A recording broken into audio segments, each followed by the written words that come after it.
तो क्योंकि ये पहले से ही परिचित था, तो ये इसने पहले से ही प्लान कर रखा था कि पैसा तो मांगना है लेकिन बच्चे की भी हत्या कर देंगे, क्योंकि अगर बच्चे को जीवित छोड़ देता तो वो उसके विरुद्ध, वो तो उसको पहचानता था, सच होता। तो ये इसकी योजना में ही ये बात शामिल थी। उसने स्वयं ही ये बात बताई कि क्योंकि उसके पास कोई ऐसा सुरक्षित स्थान भी नहीं था, कोई दूसरा सहयोगी भी नहीं था जहाँ बच्चे को रख सके। नमस्कार, आप देख रहे हैं न्यूज़ फॉर नेशन और मैं स्वाति पांडे आपके साथ। इस वक्त की बड़ी खबर पटना से, जहां आपको बताएं पटना के बिहटा के शिक्षक की बेटी के अपहरण केस में बड़ा खुलासा हुआ है। दरअसल जिस शिक्षक की बेटी का किडनैपिंग कर लिया जाता है, 16 मार्च को उनका आज शव बरामद किया गया। दरअसल पटना पुलिस ने पटना के ESIC हॉस्पिटल के पीछे से शव बरामद किया गया है। हत्या, इस निर्मम हत्या की गई है जो हम आपको बता तक नहीं सकते हैं। बेटे को दरअसल जलाकर उन्हें मार दिया जाता। दरअसल 16 मार्च को ये पूरी वारदात होती है। 16 मार्च को शिक्षक के बेटे को किडनैप कर लिया जाता है, जिसके बाद किडनैपर्स लगातार व्हाट्सएप में वॉइस मैसेज के जरिए फिरौती की डिमांड करते हैं। 40 लाख की फिरौती मांगते हैं। 50 घंटे तक बेटे को जो है बचाया नहीं जा सकता। उसके बाद आप जो फिरौती है, फिरौती की मैसेज लगातार आती है। 40 लाख रुपए की डिमांड करते हैं। और अब जो खबर निकलकर सामने आ रही है वो ये है कि उनके बेटे की हत्या कर दी गई है और पटना के ESIC हॉस्पिटल के पीछे से शव की बरामदगी की गई है।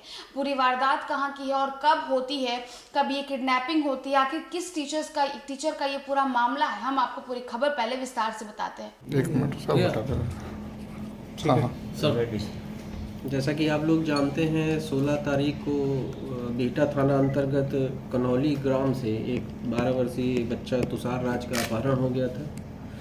इस संबंध में पुलिस द्वारा त्वरित कार्रवाई करते हुए प्राथमिकी बिहटा थाना में अंकित की गई थी और जो सूचना थी बाद में उसमें जो है रात में अपहरणकर्ता द्वारा फिरौती मांगने की भी बात की गई थी। इसको तो सूचना मिलते ही घटना को गंभीरतापूर्वक लेते हुए नगर पुलिस अधीक्षक पश्चिमी, ASP पालीगंज और जो थाना अध्यक्ष बिहटा, थाना अध्यक्ष नौबतपुर, शाहपुर एवं अन्य सभी आसपास के थानों को, साथ ही साथ जो टेक्निकल सेल है उनके सदस्यों को लेकर एक विशेष टीम का गठन किया गया था अपहृत बच्चे की बरामदगी के लिए।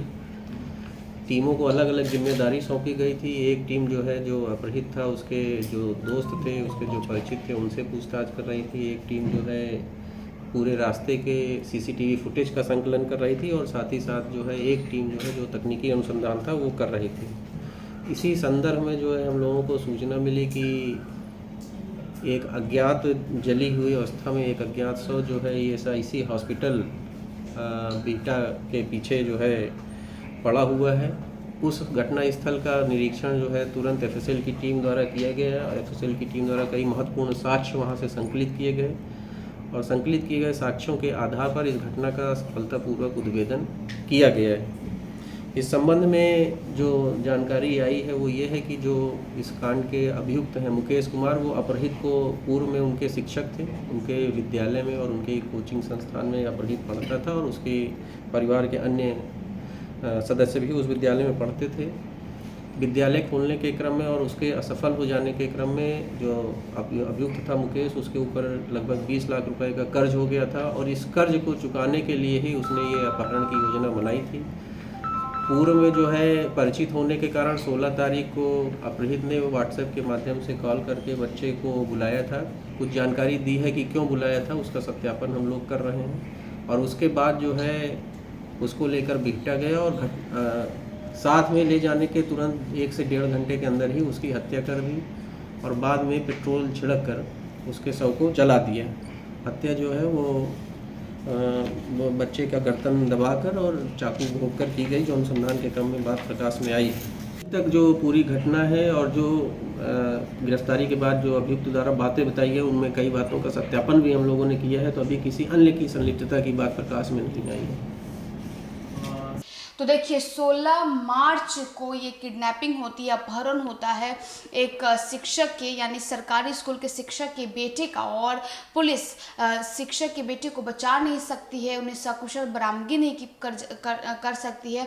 अभी जो खबर निकल कर सामने आती है वो ये है कि उस बेटे की अब हत्या कर दी गई है। दरअसल तुषार कक्षा 6 का स्टूडेंट था, वो स्कूल से पढ़कर घर आया था, उसके बाद कोचिंग गया था, कोचिंग से पढ़कर आया और घर पर बोल कर निकला था कि वो खेलने जा रहा, लेकिन उसके बाद वो वापस नहीं लौटा, उसकी हत्या कर दी गई। तो चलिए फिलहाल इस खबर में बस इतना ही। और भी वीडियोज़ और अपडेट्स के लिए आप देखते रहे न्यूज़ फॉर नेशन।